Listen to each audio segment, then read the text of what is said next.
जितने लोग यहाँ पे बैठे हैं ना नवाज, वो एक टर्म हम यूज करते हैं, अपलाइन डाउनलाइन। जो ऊपर वाला है वो अपलाइन है, जो नीचे वाला है वो डाउनलाइन है। और सारे डाउनलाइन माँ बाप की तरह समझते हैं अपलाइन को। और जितनी आपने बातें बोली वो सारी कुछ यहाँ पे उसी तरीके से ही लागू होती हैं कि लोगों को ऐसा लगता है कि आप तो सक्सेसफुल हो तो हमको तो दे दो, कर दो, हेल्प कर दो, एक डीआर कर दो, कुछ नीचे डाल दो, जेनोलॉजी बढ़ा दो, मेरे प्लान्स कर दो। बट माँ बाप जो हम लोग हैं वो हर बार कहते हैं खुद करो, खुद सीखो, खुद समझो, खुद गिरो, खुद उठो। और जितने लोग यहाँ बैठे हैं वो बहुत बार गिर चुके हैं और हर बार उनको ये भी पता है कि गिरते हैं तो माँ बाप हमेशा होते हैं उठाने के लिए, बट गिरना जरूरी है। गिरना जरूर, बिल्कुल बिल्कुल गिरना जरूरी है। कहते हैं ना कि फील्ड में रहोगे तो छक्का लगता है। क्रिकेट के हिसाब से देखें, पवेलियन में बैठ के थोड़ा ना छक्का लगता है, फील्ड में रह के छक्का लगता है। लेकिन यहाँ पे कुछ और लागू होता है, जैसे उसमें है जब तक तोड़ेंगे नहीं तब तक छोड़ेंगे नहीं। लेकिन यहाँ चूंकि टीम है पूरी, तो आप सब टीम का फर्ज बनता है उस डायलॉग को इस तरीके से बोले, जब तक जोड़ेंगे नहीं तब तक छोड़ेंगे नहीं। तोड़ने से पहाड़ टूटता है, फिल्म में ये था, लेकिन आपके जुड़ने से पहाड़ बनता है, ये सच है। हमने भी ऐसा कुछ शुरू किया है या हम भी ऐसा कुछ कर रहे हैं जो ट्रेडिशनल नहीं है, जो बहुत अलग है और जिसके लिए बहुत लोग बोलते हैं कि पता नहीं होगा कि नहीं होगा, कर पाएंगे कि नहीं कर पाएंगे, या तुम कर रहे हो करके दिखाओ, तुम कर लिए तो देखते हैं। और लोग जगह जगह समय समय पर हर समय हर किसी को, यहाँ पे जितने लोग भी बैठे हैं उनको कहते हैं कि तुमसे तो हो नहीं पाएगा। जैसे आपने बोला कि ट्रेनिंग बहुत जरूरी है और आप काफी बार इस बात को मेंशन करते हैं कि ट्रेनिंग समझना, अपने क्राफ्टमैनशिप को समझ के करना बहुत जरूरी है। हमारे अंदर भी एक कल्चर है जिसमें हम कहते हैं कि साथ में बैठना, रहना, जैसे आपने बोला साथ में रहना बहुत जरूरी है, तो हम हमेशा कहते हैं एसोसिएशन में रहना जरूरी है। अच्छी तालीम पाने की तरह हम कहते हैं कि अपने बिजनेस को समझना, उसके अच्छे और उसकी बुराइयों को जानना बहुत जरूरी है। कि विश्वास करो अपने सपने पे, लगे रहो, दिक्कतें आएंगी, बट समझो और समझ के जब करोगे तो एंड में सक्सेस जरूर मिलेगी। इस पूरी जर्नी में आपके, जब आपको कभी भी ऐसा फील नहीं हुआ कि बहुत हो गया, सफलता नहीं मिल रही है, लोग आगे पीछे, शायद कोई आगे बढ़ रहा था, जैसे आपने बताया कि आप पहले ऐसे माहौल में रहते थे जहां पे लोगों को एक्टिंग के लिए मिल जाते थे और आपको नहीं मिल रहा था, तो कभी छोड़ने का दिल नहीं किया आपको कि छोड़ देता हूँ, कुछ और कर लेता हूँ? और लोगों ने बोला होगा जरूर छोड़ दो, कुछ और कर लो, क्योंकि यहाँ पे बैठे हुए बहुत सारे लोगों को ये बोला जाता है कि बहुत आसान है छोड़ना, छोड़ दो, नौकरी तो है, करते रहो, बिजनेस क्यों करना है? सबसे आसान काम है, जैसे आपने बताया, नौकरी करना तो सबसे आसान काम है, लेकिन खुद से क्रिएट करना कोई चीज, वो वाकई बहुत डिफिकल्ट है। पूरी जिंदगी गुजार देते हैं, क्योंकि मिलता रहेगा, वो सो हटाएंगे तो नहीं, आपको मिलता रहेगा, सरकारी पैसा आता रहेगा आपके पास। लेकिन खुद से जब करते हैं ना, तो उसको करते हुए बहुत दिक्कतें आए, डेफिनेटली बहुत दिक्कतें आएंगी। हमारे यहाँ भी एक कहावत है और एक आपस में कि एसोसिएशन में रहो, अपलाइन की सुनो, मतलब जो भी आपके साथ बिजनेस में काम कर रहा है, जो एक्टिव है और जो वर्किंग है, उसकी सुनते रहो, क्योंकि वो ही आपका भला चाहता है और वही आपको आगे बढ़ाना चाहता है और वो आपको हमेशा मोटिवेट करेगा। आपने बहुत लंबा सफर चुना है, जहां से आप शुरू हुए और अभी तक में काफी काफी साल लगे। अब जब सफलता आपके पास आ रही है और आपके पास बहुत आ रही है, तो कभी ऐसा दिमाग में नहीं आता कि रिटायर हो जाऊं, कब तक करूंगा, करते रहना है? क्योंकि यहाँ पे बैठे हुए बहुत सारे लोगों के दिमाग में यह आता है कि मेहनत करना शुरू किया, एक थॉट होता है कि एक सक्सेस मिल जाए, जैसे आपको भी लगता होगा शुरू में कि एक पिक्चर मिल जाए, एक शॉट हो जाए, 10 हो जाए या 50 हो जाए, उसके बाद मैं रिटायर हो जाऊंगा, मैंने कमा लिया। बट हर इंडस्ट्री में हम लोग एक रखते हैं कि यहाँ पे रिटायर होना है। आपके हिसाब से इंडस्ट्री छोड़ के, बट आपके हिसाब से आपको क्या लगता है नवाज कि आप कब रिटायर होना चाहेंगे? देखिए, रिटायर की तो बात की बात है, खैर रिटायर, नहीं, नहीं, नहीं, एक्टर तो रिटायर नहीं होता एक है ना, जो स्टार होते हैं वो रिटायर हो जाते हैं, वो तब तक होता है उनका जब तक ये होता है, उनका करियर तब तक होता है।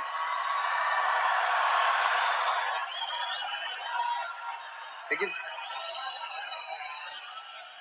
सी, इसमें और इसमें फर्क होता है बिल्कुल। ना? तो जैसे मैं एक बात कहने वाला था, एक बात कह रहा था कि सिद्धि और प्रसिद्धि में फर्क है। प्रसिद्ध तो, सक्सेसफुल तो कोई भी हो जाएगा। एक इंसान कपड़े उतार के बाजार में घूमने लगे, प्रसिद्ध हो जाएगा 1 मिनट में। ठीक है, आजकल तो इंटरनेट का जमाना है, थोड़ा मोबाइल से खींच लिया, डाल दिया, हो गया। अरे नंगा घूम रहा था बंदा बाजार में, कौन है कौन है कौन है, अच्छा ये नाम है, अच्छा अच्छा, हा हा हा हा, है, हो गया प्रसिद्ध। तो हमारे एक टीचर थे, वो हमेशा बताते थे प्रसिद्धि और सिद्धि में कितना फर्क है। पहले प्रसिद्धि लिखते थे और नीचे सिद्धि लिखते थे। प्रसिद्धि का प्र हटा दो, सिद्धि होता है। तो सिद्धि जो होती है प्रसिद्धि के भी ऊपर होती है। सिद्धि प्राप्त करना बहुत जरूरी होता है, सिद्धि प्राप्त करना बहुत मुश्किल है। प्रसिद्ध होना बहुत आसान है। प्रसिद्धि आज आपके पास है, कल को उनके पास होगी तो इसको भूल जाएंगे, परसों उसके पास होगी, दोनों को भूल जाएंगे। लेकिन जिसके पास सिद्धि होगी ना, उसको आप कभी नहीं भूल सकते। आप जो भी काम कर रहे हैं, अगर आप उसमें उसमें आपका पैशन है, जज्बा है, उसमें आपका मैडनेस है, तो वो आपको, वो सिद्धि आपको मिलेगी।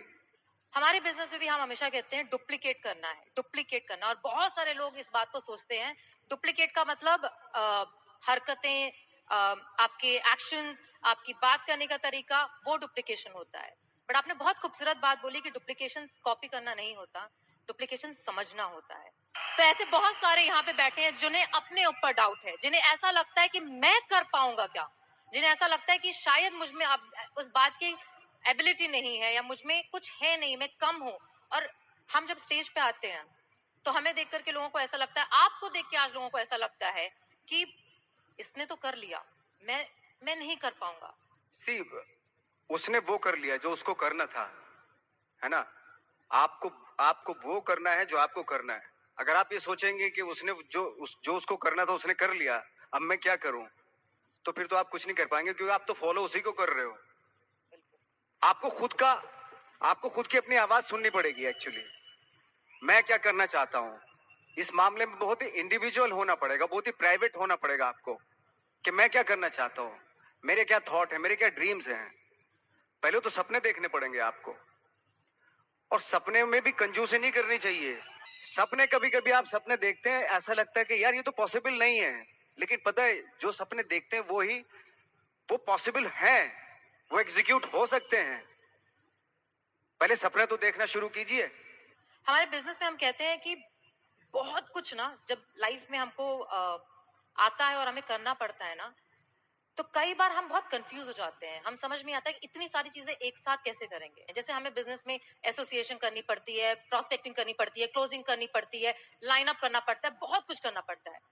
तो आपको कभी थकावट नहीं फील होती? आपको नहीं लगता कि यार मतलब मैं नवाज कहाँ चला गया, मैं एक्टर हो गया? थकावट उस काम से होती है जिसका शौक आपको नहीं होता। मुझे 365 दिन, अब मैं ये एक मैडनेस है मेरे पास है, और थैंक गॉड मुझे उसमें बहुत सारे लोग बोलते हैं, मेरी प्रॉब्लम भी होती है एक्चुअली, कि यार क्या है, आप सिर्फ यही करते रहते हो, यही कुछ थोड़ा सा बाहर जाओ, घूमो फिरो, है ना? ऐसा होता है, बहुत सारे लोग बोलते हैं। मैंने तो यही चाहा था ना, यही पैशन था ना मेरा, और यही मौका मिल रहा है, मुझे करने का मौका मिल रहा है, तो इससे मैं बोर कैसे हो सकता हूँ? अगर आज मुझे फिल्मों में काम मिलना बंद हो गया तो मैं थिएटर करना शुरू कर दूंगा। वो बंद हो गया, मैं 2 लोगों को ले जाके यहाँ पे एक नाटक कर दूंगा, स्ट्रीट प्लेस करना शुरू कर दूंगा, क्योंकि वो मेरा पैशन है।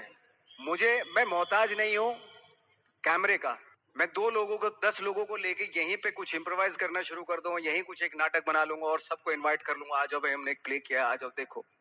ना कुछ पैसे तो दे के जाएंगे ना आप, भले 1-1 रुपया दे के जाएं। किसी को आप रेगिस्तान में भी छोड़ दो, वो बिजनेस, एक कौम होती है जो बिजनेस करती है, बिजनेसमैन, ओके, अगर उनको रेगिस्तान में भी छोड़ दो कि वहां पे भी बिजनेस कर लेंगे वो। हम लोगों का था कि इतने बेशरम हो गए थे हम लोग, जब बोलते थे ना हमसे कि यार मुश्किल है, हम तो मैंने कि बेशरम बनना पड़ता है, बहुत जरूरी है। कहाँ जाएगी सक्सेस? सक्सेस के लिए ना बेशरम बनना पड़ता है, ऐसा बन जाओ कि सक्सेस भी शर्मा जाए।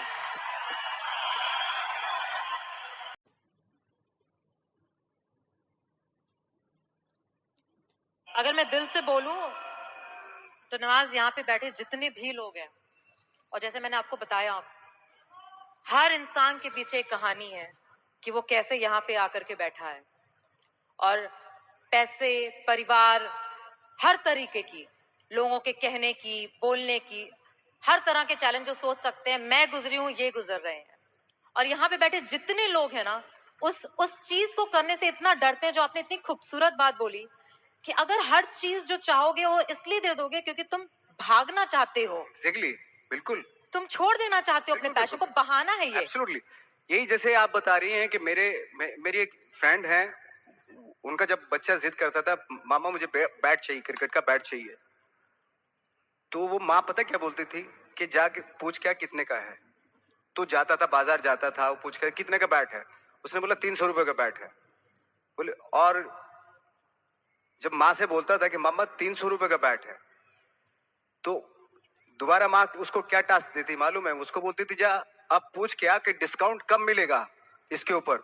तो दोबारा जाता था वो उसी शॉप पे, अंकल ये डिस्काउंट कम आएगा इसके ऊपर। बेटा 3 महीने के बाद आएगा इसके ऊपर डिस्काउंट। तो माँ बोलती थी अब बेटा 3 महीने डिस्काउंट आ जाएगा ना तभी लेना। तो 3 महीने तक वो बैठता था। पेशेंस, पेशेंस, ये सारी चीजें सिखाना। वो आप लेने को दुख दिलवा सकते हैं, तभी दिलवा सकते थे, लेकिन उसके जो 3 महीने बीते उसमें पेशेंस में, वो आगे उसकी लाइफ में काम आएंगे। एक डायलॉग है, ये जो बातें मैंने जितनी भी की, मैंने शायद इसलिए की क्योंकि मेरा वो थॉट है, और उस थॉट का सार है जो माझी पिक्चर में था कि भगवान के भरोसे मत बैठिए, क्या पता भगवान हमरे भरोसे बैठा हो।